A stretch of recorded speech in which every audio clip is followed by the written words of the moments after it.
వయసు పెరుగుతున్న కొద్దీ మన మెడలోని ఎముకలు కూడా అరిగిపోతూ వస్తాయి. ఈ అరుగుదల అనేది కొందరిలో ఎక్కువగాను మరికొందరిలో తక్కువగాను ఉండొచ్చు. ఇలా మెడలోని ఎముకలు అరిగిపోవడాన్ని స్పాండిలోసిస్ అంటారు. ఇలాంటి పరిస్థితుల్లో అరిగిపోతున్న ఎముకల మధ్యన నరాలు ఒత్తిడికి గురవుతూ ఉంటాయి. ఇలాంటప్పుడు నరం ఒత్తిడికి గురయ్యే చోట తీవ్రమైన నొప్పి బాధిస్తూ ఉంటుంది. నొప్పి కూడా భుజాల్లోకి చేతుల్లోకి పాకుతూ ఉంటుంది. ఈ రకమైన పరిస్థితిని రాడిక్యులోపతిగా పిలుస్తారు డాక్టర్లు. నరాల్లో తీవ్రమైన నొప్పిని తెచ్చిపెట్టే రాడిక్యులోపతి గురించిన పూర్తి వివరాల్ని డాక్టర్ని అడిగి ఇప్పుడు తెలుసుకుందాం.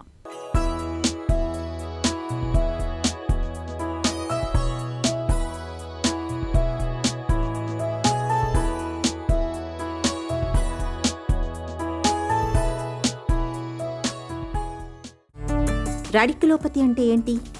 రాడిక్యులోపతి లేదా మనకి నరాల సమస్యల్లో గనక చూస్తే ఈ మెడ భాగం నుంచి చేతిలోకి గుంజడము, నడుం భాగంలో నుంచి కాల్లోకి గుంజడం. ఎలా అయితే ఒక చెట్టుకి కింద వేర్లు ఉంటాయో మన నర్వ్ ఒకటి ఫామ్ అవడానికి కూడా ముందు స్పైనల్ కార్డ్ నుంచి రూట్స్ అనేవి వస్తాయన్నమాట. సో ఆ రూట్స్ యొక్క కంప్రెషన్ ఎక్కడ స్టార్ట్ అయింది? స్పైనల్ కార్డ్ కనుక చూసినట్లయితే మనం బోన్స్ ఉంటాయి. ఆ బోన్స్ని వర్టిబ్రే అని పిలుస్తారు. ఒక బోన్కి మధ్యన డిస్క్ అనేది అమర్చబడి ఉంది. మరి ఆ దిండు లోపల ఒక జెల్లీ ఉంటుంది. దాని చుట్టూతో ఒక రబ్బర్ టైర్ లాంటిది ఉంటుంది. ఇది మనం పైకి కిందకి ఎగిరినప్పుడు కానీ, పరిగెత్తినప్పుడు, వంగినప్పుడు, బరువులు ఎత్తినప్పుడు ఒత్తిడికి లోనవుతూ ఉంటుంది. మనం దాన్ని జాగ్రత్తగా కాపాడుకున్నంతసేపు మనకి ఎటువంటి ప్రాబ్లం ఉండదు. అది మనల్ని ప్రొటెక్ట్ చేస్తూ ఉంటుంది. ఎప్పుడైతే మనం రాంగ్ పోస్చర్స్లో ఎక్కువసేపు కూర్చుంటామో, లేదంటే గనక రాంగ్ పోస్చర్లో బరువులు ఎత్తుతామో, దాని మీద ఒత్తిడి అనేది పెరిగి ఆ దిండు పగిలిపోయి దానిలో ఉన్న జెల్లీ అంతా బయటకు వస్తుంది. ఆ జెల్లీ ఏదైతే ఉందో దాన్నే డిస్క్ ప్రొలాప్స్ అని పిలుస్తారు. అది వచ్చి ఆ రూట్స్ని కంప్రెస్ చేయటం వల్ల ఈ నర్వ్ పెయిన్ అనేది స్టార్ట్ అవుతుంది. సో దీన్నే రాడిక్యులోపతి అంటాం. రాడిక్యులోపతి లక్షణాలు ఎలా ఉంటాయి? నొప్పిలాగా చెయ్యంతా గుంజటం. 2 మోటార్ వీక్నెస్ అంటాం.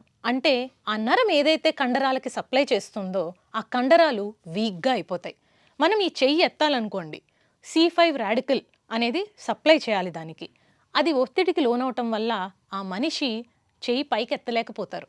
అలానే ఒక చోట స్పర్శ తెలియకపోవటం, ఈ రాడికల్ యొక్క కంప్రెషన్ వల్ల ఆ స్పర్శ ఎక్కడైతే మనకి స్కిన్కి సప్లై చేస్తోందో ఆ పార్ట్ వరకు వాళ్ళకి నంబుగా అనిపిస్తుంది. అంటే ఒక ఎనస్థీషియా ఇచ్చినట్టు తిమ్మిరి ఫీలింగ్ వస్తుందన్నమాట. ఇవన్నీ కూడా రాడిక్యులోపతి లక్షణాలు అయితే వాళ్ళు కొంత దూరం కూడా నడవలేని పరిస్థితి, వంగలేరు, లేవలేరు. ఈ మజిల్ స్పాజం అనేది స్టార్ట్ అయిపోయి వాళ్ళకి స్టిఫ్గా అయిపోతుంది. రాడిక్యులోపతికి కారణాలేంటి? ఈ రాడిక్యులోపతి మనకి కంప్రెషన్ వల్ల రావచ్చు, కొన్నిసార్లు షుగర్ పెరగటం వల్ల రావచ్చు, కొన్ని ఇన్ఫెక్షన్స్ వల్ల కూడా రావచ్చు. ఈ ఒత్తిడి మనకి ట్యూమర్స్ లాంటివి కొన్నిసార్లు అంటే గడ్డల్లాగా ఉంటే కూడా అవి కూడా ఒత్తి వస్తూ ఉంటాయి. రాంగ్ పోస్చర్లో వెయిట్ లిఫ్ట్ చేయడం, వీటి వల్లనే ఎక్కువ మనం రాడిక్యులోపతి అనేది గమనిస్తూ ఉంటాము. రాడిక్యులోపతిని ఎప్పుడు సీరియస్గా తీసుకోవాలి? ఎవరికైతే ఈ కండరాల వీక్నెస్ డెవలప్ అయ్యి వాళ్ళు ఆ పని చేయలేకపోతారో, ముందు నడిచినట్లుగా ఎక్కువ దూరం నడవలేకపోతారు, లేదంటే మెట్లెక్కి దిగడము, ఇవన్నీ కూడా సమస్యగా మారుతున్నాయి. ఒక పెన్ను పట్టుకోలేని పరిస్థితి కూడా వచ్చేసింది. అలాంటప్పుడు ఖచ్చితంగా మనం దాన్ని సీరియస్గా తీసుకోవాలి. స్పర్శ తెలియట్లా, పాదం ఇలా పడిపోయినట్లయింది, చెప్పులు జారి వెళ్ళిపోతున్నాయి, అప్పుడు మేము ఖచ్చితంగా స్కానింగ్లు అనేవి చేసి వాళ్ళకి సర్జరీ లాంటి అడ్వైజ్ ఇవ్వడం అనేది జరుగుతుంది. రాడిక్యులోపతిని ఎలా డయాగ్నోసిస్ చేస్తారు? ఈ నరాలు, డిస్కులు ఇవన్నీ కనపడాలి అని అంటే మనము కొంచెం పెద్ద స్కానింగ్లు చేసుకోవాల్సి వస్తుంది. ఎవరన్నా కిందపడి ట్రామా అంటే మనకి దెబ్బ తాకి ఫ్రాక్చర్ లాంటివి సస్పెక్ట్ చేస్తుంటే వాళ్ళలో ఎక్స్రే కూడా కొంతవరకు మనకి అవగాహన కలిగిస్తుంది. కానీ సిటీ స్కాన్ లాంటి పెద్ద స్కాన్స్ చేసుకుంటే కనుక ఆ బోన్స్ యొక్క డీటెయిల్స్ మనకి కరెక్ట్గా కనిపిస్తాయి. హెయిర్ లైన్ ఫ్రాక్చర్స్ లాంటివి కూడా కనిపెట్టగలుగుతాం. ఇంకపోతే ఎంఆర్ఐ స్కాన్ అనేది స్పైన్కి గనక చేసుకున్నట్లయితే దాంట్లో డీటెయిల్స్ ఈ డిస్క్కి సంబంధించినవి, బోన్స్ అండ్ నర్వ్స్కి సంబంధించిన డీటెయిల్స్ అన్నీ కూడా క్లియర్గా మనకి కనిపిస్తాయి అన్నమాట. ఒక పర్సన్కి కరెక్ట్గా మనం నర్వ్ మీద ఒత్తిడి ఉందా లేదా, సర్జరీ అవసరమా లేదా అనుకున్నప్పుడే ఈ స్కానింగ్స్ అనేది మేము అడ్వైస్ చేస్తూ ఉంటాము. రాడిక్యులోపతికి చికిత్స ఎలా ఉంటుంది?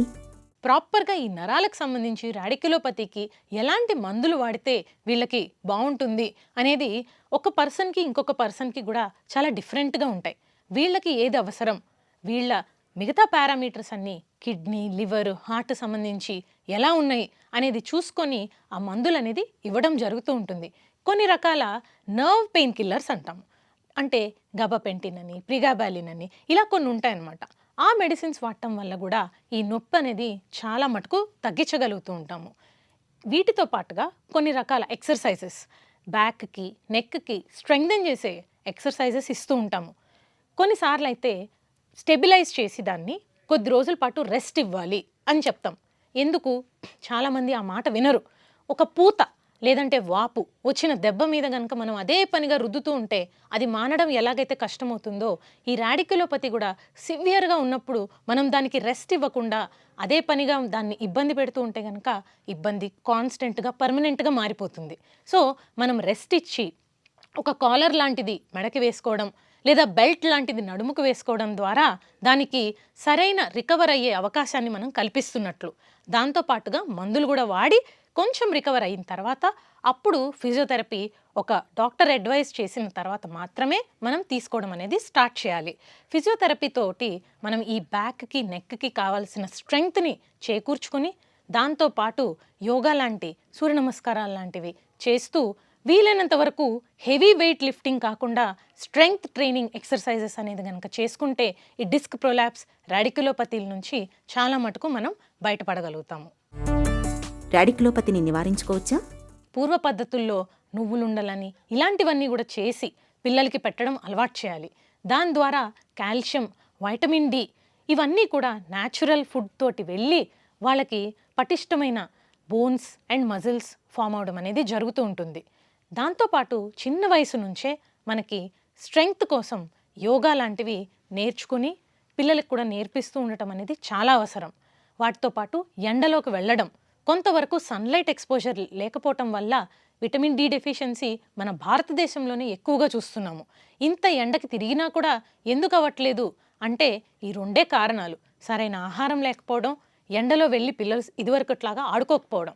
వాటితో పాటు మనం ఎక్కడైనా ఎక్కువసేపు కూర్చుని నుంచుని ఒక పని చేస్తున్నాము అని అంటే మన పోస్చర్ స్ట్రెయిట్గా ఉందా లేదా అనేది గమనించుకోవాలి. అడ్డదిడ్డంగా గనక మనం పడుకుని పోయి ఒక దిండు కానీ ఏదన్నా ఎత్తు బాగా పెట్టేసుకోవడము అలాంటివి జరిగినప్పుడు మెడలోని సమస్యలు విపరీతంగా గమనిస్తూ ఉంటాం. అలాగే ఎవరైతే ఎక్కువ దూర ప్రయాణాలు చేస్తూ ఉంటారో వాళ్ళు కునికిపాట్లు పడుతున్నప్పుడు ఈ మెడకి ప్రొటెక్షన్ అనేది ఉండదు. వాళ్ళు కాలర్ లాంటివి వేసుకొని ఈ ప్రయాణాలు చేయడం అనేది చాలా మంచిదన్నమాట. ఇకపోతే ఫిజియోథెరపీ, ఎక్సర్సైజెస్ అండ్ బలానికి కావాల్సిన మందులు ఇవన్నీ కూడా నిపుణులైన డాక్టర్స్ ప్రిస్క్రైబ్ చేస్తేనే వాడుకోవటం అనేది ఖచ్చితంగా మనం ఫాలో అయితే ఈ రాడిక్యులోపతి సమస్యకి మనం అసలు గురవ్వకుండా ఉంటాము. మెడల్లోని ఎముకల అరుగుదల మూలంగా వచ్చే రాడిక్యులోపతికి తొలి దశలోనే చికిత్స మొదలు పెట్టాలి. కాలర్ బెల్ట్ వాడుకోవటం ద్వారా కొంతమేరకు ఉపశమనం పొందవచ్చు.